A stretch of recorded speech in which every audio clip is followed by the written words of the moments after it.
حج 2023 میں جانے والے ملک کے عازمین حج کو بڑی پریشانیوں سے بچانے کے لیے انہیں ایئرپورٹ پہ حج کمیٹی کے ذریعے 2100 ریال کی دی جانے والی رقم کو کسی بھی طرح سے بند نہیں کیا جانا چاہیے۔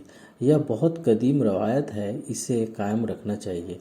مرکزی حج کمیٹی کے سابق ممبر حافظ نوشاد احمد اعظمی نے مرکزی وزیر اسمرتی ایرانی سے ایک مکتوب بھیج کر کیا ہے۔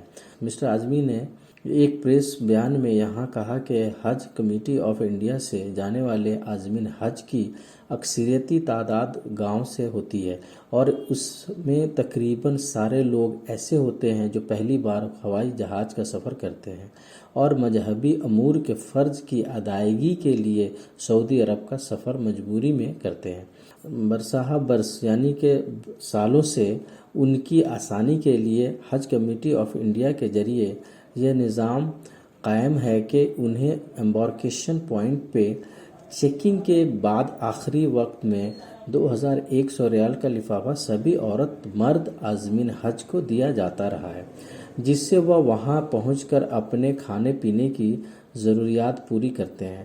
حرم شریف میں ٹیکسی وغیرہ کر کے عمرہ جو ضروری ہے پورا کرتے ہیں۔ واضح رہے کہ حج 2023 کی گائیڈ لائن میں 2100 ریال دینے کا عازمین حج کو کوئی بھی ذکر نہیں ہے، جبکہ سابقہ گائیڈ لائن میں صاف صاف لکھا جاتا رہا ہے۔ انہوں نے خط میں لکھا ہے کہ یہ نظام کسی بھی قیمت پہ ختم نہیں کیا جانا چاہیے، اس لیے کہ یہ عازمین حج اگر انڈین روپے یا ڈالر اپنے پاس لے کر جائیں گے تو انہیں چینج کرانے میں کافی پریشانیوں کا سامنا کرنا ہوگا، اور ان کے ذہن میں ایک بڑی فکر رہے گی۔ حاجی کو احرام باندھنے کے بعد صرف عبادت کے بارے میں سوچنا ہوتا ہے۔ یہ فکر خواہ مخواہ ہوگی اور ناتجربہ کار گاؤں کے بھولے بھالے حاجی مرد اور عورت سبھی بڑی پریشانیوں میں مبتلا رہیں گے، اور ان کے عبادت اور فرائض انجام دینے میں بڑا خلل پیدا ہوگا۔ اس لیے یہ نظام وزارت کو کسی قیمت پہ ختم نہیں کرنا چاہیے۔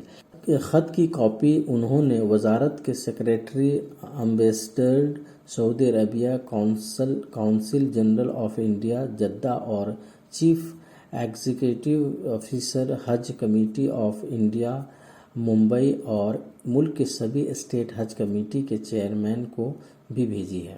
اخبار اردو.com